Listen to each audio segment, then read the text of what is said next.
Mirdita, mirë se erdhët në konferencën e shtypit me kryetarin e Partisë Demokratike, zotin Sali Berisha. Doktor, fjala për ju.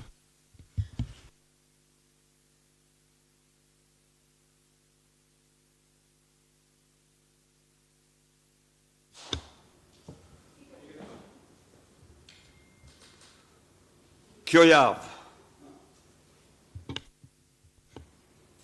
javë, në rregull është? Kjo javë ishte pa precedent në 34 vite udhëtim të Partisë Demokratike. Këtë javë, narkodiktatura e Shqipërisë e Edi Rams mori goditjen më të rëndë në tempujt e demokracisë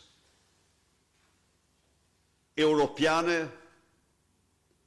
me 2 seancat ndëgjimore në 2 tempujt më të mëdhej të demokracisë në Europë, të parlamentarizmit në Europë. Kur në 34 vite nuk ka ndodhur asnjëherë dhe për asnjë vend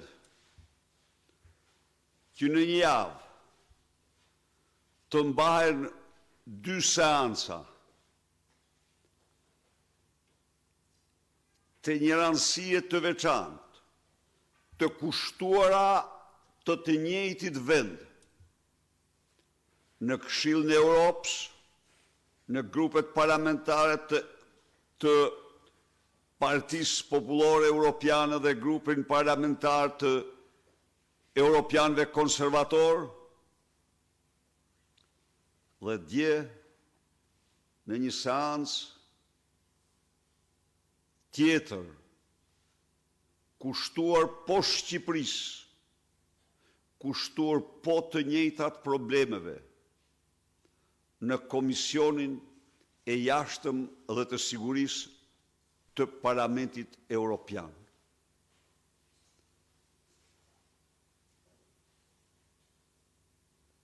Këto zhvillime madhore në historinë e Shqipërisë u censuruan në mënyrë më të papërgjegjshme nga mediat dhe zyrat e qeverisë. Por të dashur qytetarë dhe qytetare, këto zhvillime të pashembullta për një vend, në një harë kohor treditor, dëshmojnë interesin e madh dhe absolut të këtyre institucioneve kryesore të lirive, të drejtave njerëzore, zgjedhjeve të lira dhe sigurisë në Europë dhe në Bashkimin Evropian. Këtyre institucioneve kryesore të parlamentarizmit.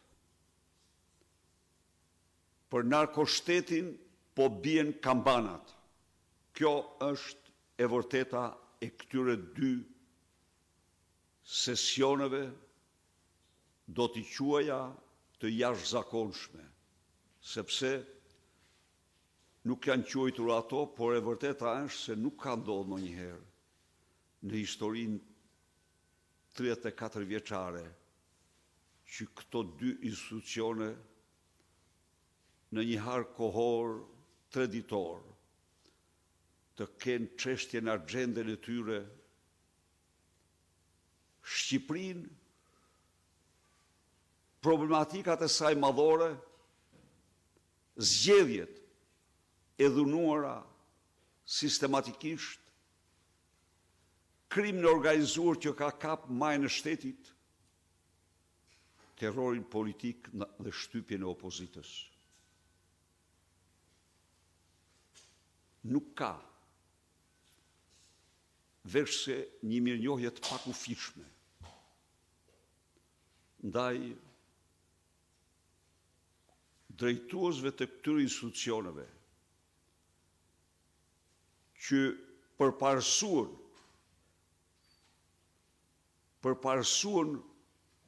në seanca të veçanta jashtë programit të parashikuar problemet madhore aktuale të Shqipërisë.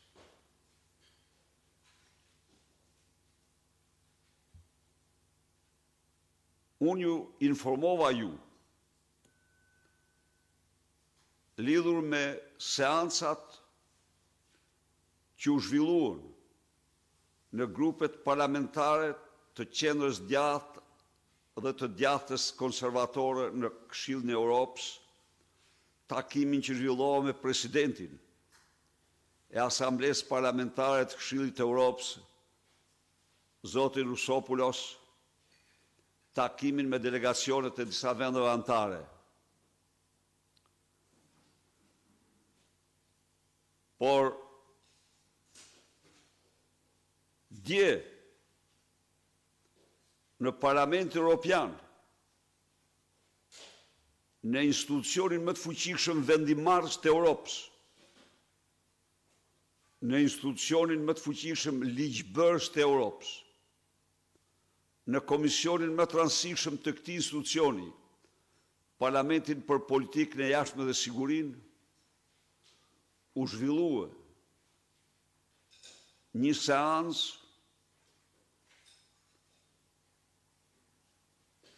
e cila është e llojit të vet shumë e rrallë. Një seancë e tillë u zhvillua për Shqipërinë pas përdorimit të dushkut për dhunimin e zgjedhjeve në vitin 2002. Në vitin 2002.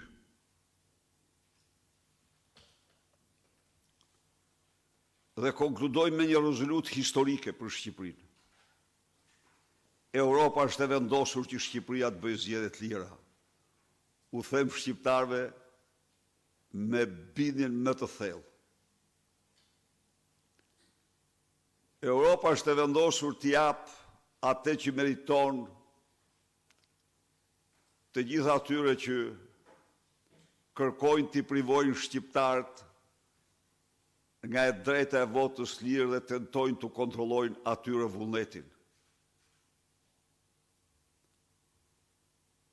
Dhe ky është një ogur i bardhë shumë për çdo shqiptar, por ky është një ogur i bardhë në çanti për opozitën shqiptare, e cila ishte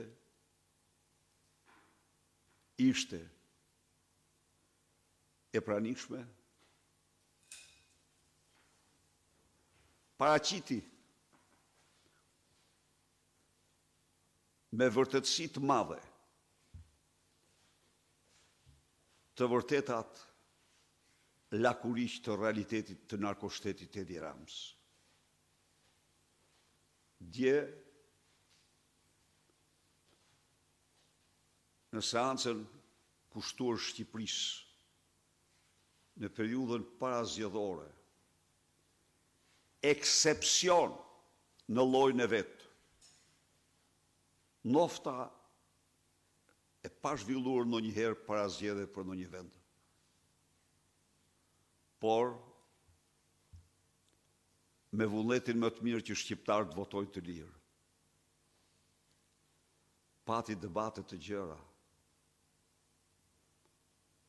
pati debate aktive, në cilat u denoncuan dhe u shpreh shqetësim i madh. Para zgjithash për zgjedhjet.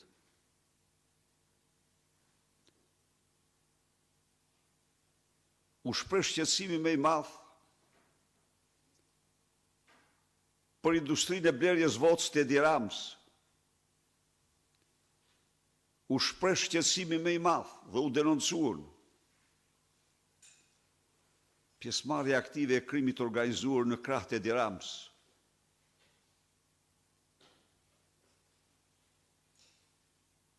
U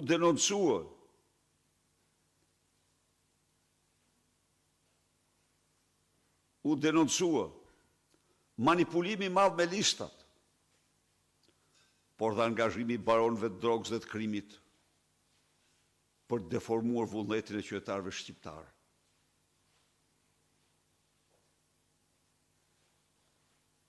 Seanca e djeshme është historike.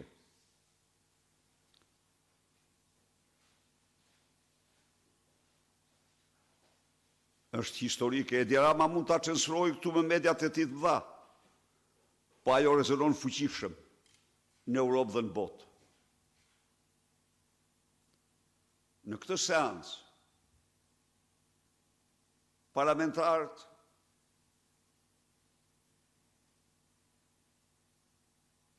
qëndruan fuqishëm në anën e qytetarëve shqiptarë që kanë humur të drejtë një procesi të duhur ligjor. Rezonoi në të katër anët e parlamentit stoku i dosjeve për 150.000 dhe disa dhëna të tjera me faktojnë që të gjithë nivelin e sistemit janë shumë në tepër. Janë shumë në tepër se 150.000. Shka për ata të nderuar zotëri, nënkupton se Shqipëria ka drejtësi të munguar. Qytetarë shqiptarë janë qytetarë me drejtësi të munguar.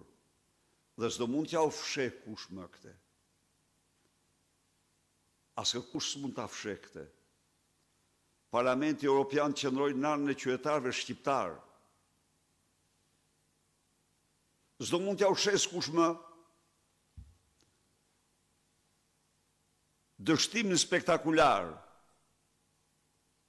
duke u mohuar shqiptarëve të drejtën në një procesi ligjor me reformën e George Sorosit.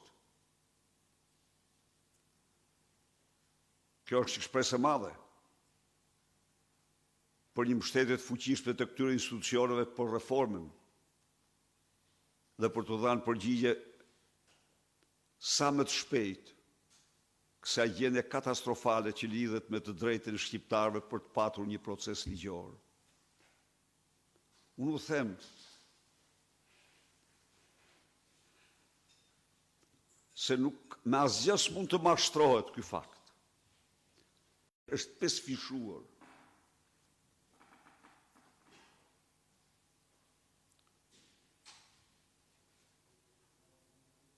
Të mbrosh të reformët është një lloj, si të thuash, qytetarë shqiptarë nuk meritojnë drejtësinë, po këtë s'mund ta thot askush.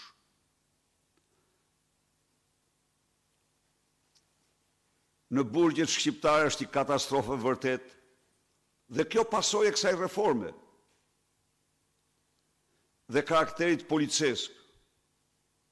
Këto u denoncuan fuqishëm në Europë.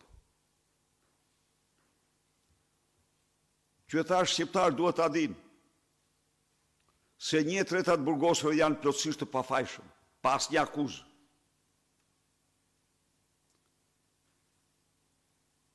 Se mbi 2/3 e tyre janë të padenuar për definicion të pafajshëm. Për definicion të pafajshëm. Dhe se norme standarde të tilla nuk kanë ekzistuar as diktaturën më të zezë staliniste në Shqipëri. Jo. Nuk mbaheshin në këtë mënyrë. Ky rekord është i ndërmjetësit në botë. Ndjem shumë mirënjohës ndaj të gjitha atyre të cilët reaguan në Strasburg dhe Bruxelles ndaj kësaj situate katastrofale të lirive të drejtave themelore të qytetarëve shqiptarë.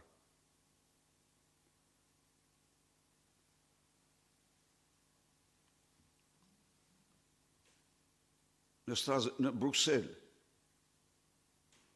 u denoncua me zë të lartë mos respektimi shkelja vendimit gjykatës kushtetuese si një gjë pa konceptueshme.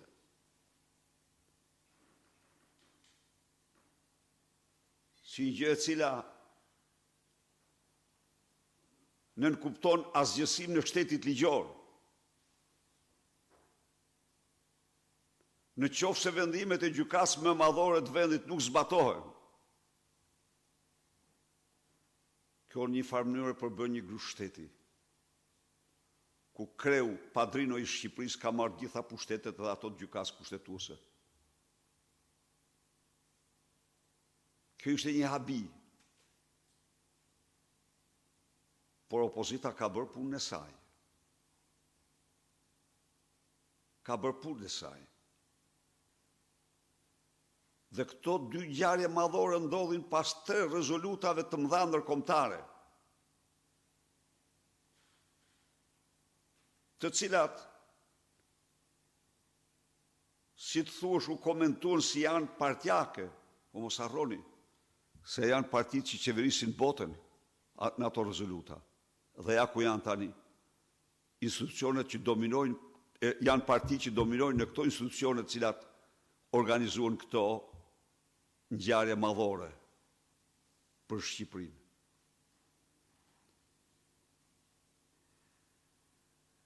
Dje në Parlamentin Evropian u denoncua me të madhe frika e narkomazhorancës për komisionet hetimor parlamentare. Një habi e madhe. Se si mundet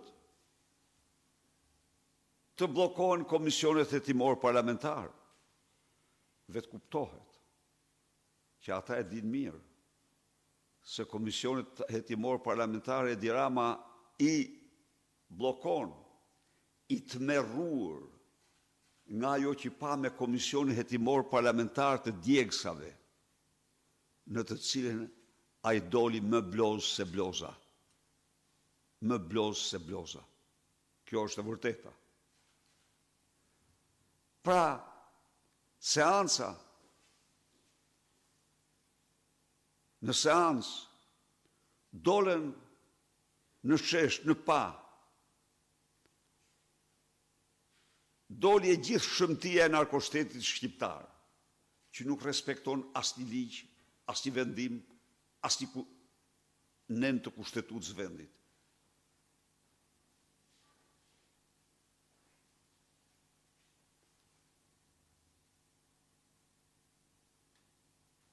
Nuk mund të kemë asgjë tjetër veç se mirënjohje të pakufishme.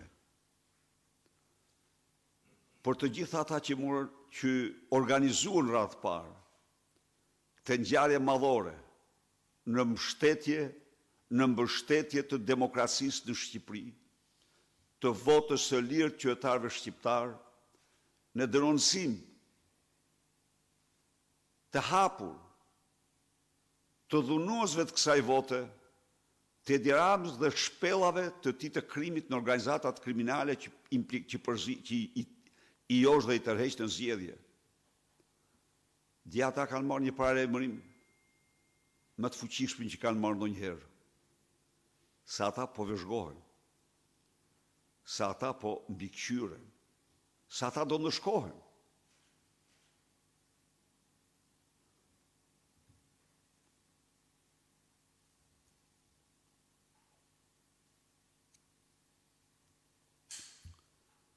Shqipërisë ju kërkuar që të mos kërcënojë opozitën, të respektojë rregullat. Shqipëria dje ishte vendi vetëm në Europë që ka në procese politike 3 lider të opozitës. me qëllimin e vetëm që Edi Rama mund të marrë një mandat të 4 mbi krimin.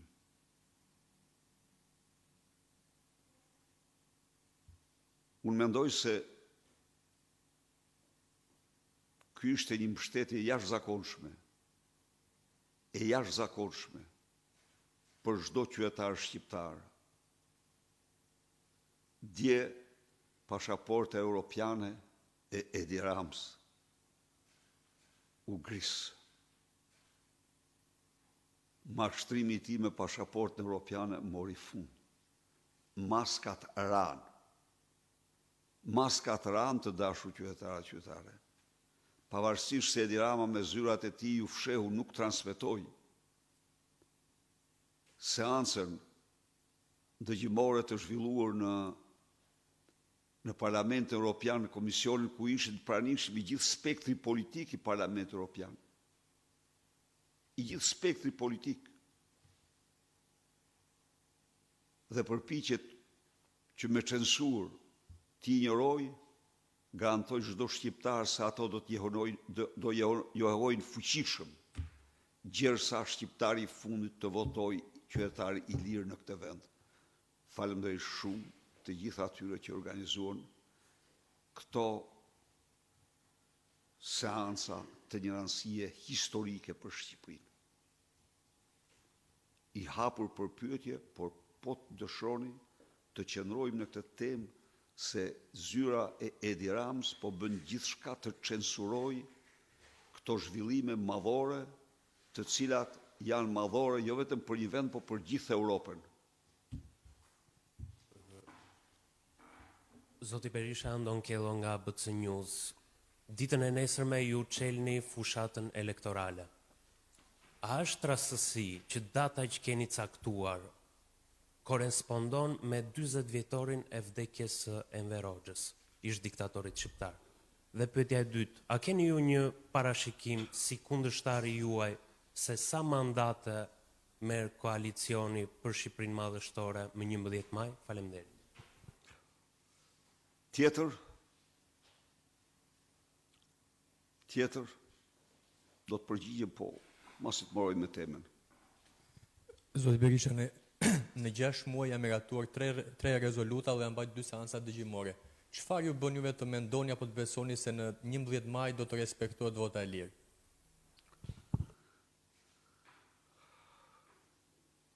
Në qoftë se kemi parasysh faktin se Edi Rama urohej në darkë pa u numëruar asnjë vot për fitoren, është kjo? Dhe në qoftë se kemi parasysh faktin se unë ju kam premtuar shqiptarëve se do mbroj votën, mendoj se ndryshimi është si nata me ditën. Në qoftë se opozita do kishte përmbush misionin e saj në mbrojtje të votës, i siguroj shqiptarë se sot Edi Rama s'do ishte kurrë në pushtet. Ndaj dhe duhet t'i lexojmë, duhet t'i interpretojmë këto zhvillime si përpjekja më e fuqishme në historinë e Shqipërisë, të botës lirë demokratike, të institucioneve të saj, për mbrojtje e votës lirë në Shqipëri. Kjo është. Çfarë do të thotë? Do të thotë që ky është një proces pakthim. Dhe unë ja u them këtë me bindje absolute shqiptarëve, edhe ata duhet ta besojnë. Në qoftë se opozita do kishte mbrojtur votën e lirë të shqiptarëve, Edi Rama sot s'do ishte kurrë në pushtet. Jo, nuk mund t'ishte. Kambante Europës mbar botës për zgjedhjet e shqiptarëve po bjen. Asgjë se shpëton Edi Ramën nga ndëshkimi për çdo akt që nërmerr ndaj këtyre zgjedhjeve. Ama Ne kemi qëndruar. Ne kemi qëndruar. Këtë e bëmë ne. Kjo është një njohje pa kufishme ndaj atyre që organizuan, por është një përpjekje e madhe opozitës e cila doli nga izolimi më i thellë. Unë gjitë në zenit, në mbështetjet atillë që se ka patur kur në ekzistencën e saj. Berisha, edhe pyetja ime lidhet me nisjen e fushatës ditën e nesërmet, edhe pyetja ime lidhet me nisjen e fushatës ditën e nesërme, cila do t'jetë surpriza e Partisë Demokratike në këtë çelje fushate dhe Cila do t'jetë surpriza, po themi apo të veçantat në këtë çelje fushate dhe ku do të përqendrohet fushata e Partisë Demokratike. Tjetër se do t'i ndaj kështu, i bëni disa jashtë programit, po unë i prenoj, nuk i kundërshtoj. Jo, normal, nuk jam se ai që flet me veten. Jo, nuk jam se ai që flet me veten. Ai flet me veten. Ai nuk pranë shkoni bëni ati një pyetje si bëni dot. Kurse unë kam kënaqësi, jo, sigurisht edhe kam detyrim të përgjigjem. Berisha, ju pak më Mola Lukora News. Ju pak më parë u shprehët se Partia Demokratike është e zotuar për të mbrojtur votën e lirë të shqiptarëve. Ditën e sotme ka nisur në fakt dhe përgatitja e fletëve që do të shkojnë në diasporë. Sa të sigurt jeni ju që këto vota nuk do të kenë hapësirë për manipulim nga jashtë Shqipërisë? Pyetje e drejtë. Të mendosh se Edi Rama nuk do bëjë çdo përpjekje për të manipuluar votën, është të gënjesh veten, i thonë kësaj. Njeriu gënjen veten ai që mendon këtë. Veçanërisht, ai është i tmerruar nga vota e diasporës, e cila është vota e shqiptarëve të lirë, në të cilën ai pavarësisht nga përpjekjet që bën, dhe janë të evidentuara disa përpjekje për të ble këtu, për të ble aty, ai nuk do ndërpres përpjekje tjera mbasi ka faktuar se është i tmerruar. Por ne do ta mbrojmë atë votë. Ne po e mbrojmë atë votë. Dhe ne do të ndjekim çdo proces të kësaj vote, gjersa ajo të numërohet e tëra me transparencë. Dhe ju garantoj unë ju se ky vit, si viti diasporës, do t'jetë vota e shqiptarëve jashtë vendit që do ketë rolin përcaktues në 11 maj shpëtimin e Shqipërisë nga narkodiktatura.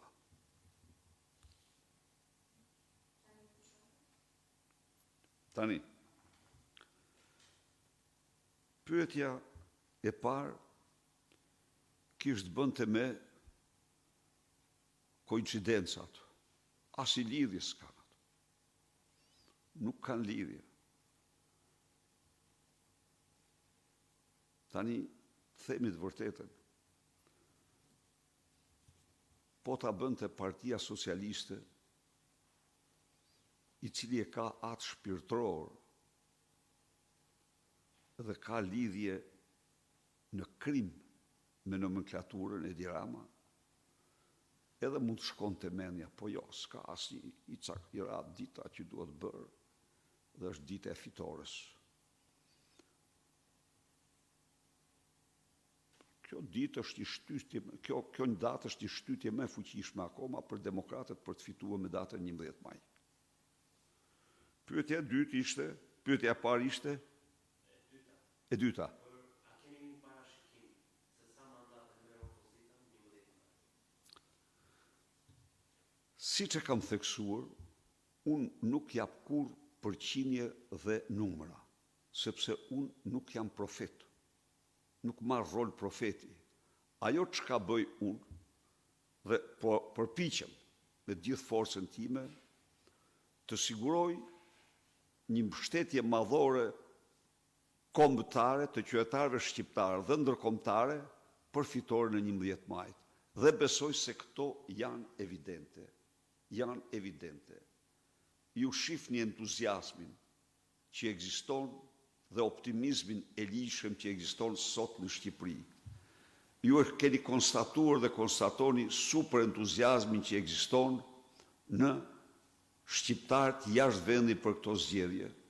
Ju dhe gjithë shqiptarët e pan e morën vesh qëndrimin e prerë të komunitetit ndërkombëtar, vendosmërin e tyre për të mbështetur me të gjithë potencialin që kanë votën e lirë të shqiptarëve. Këto mund të them.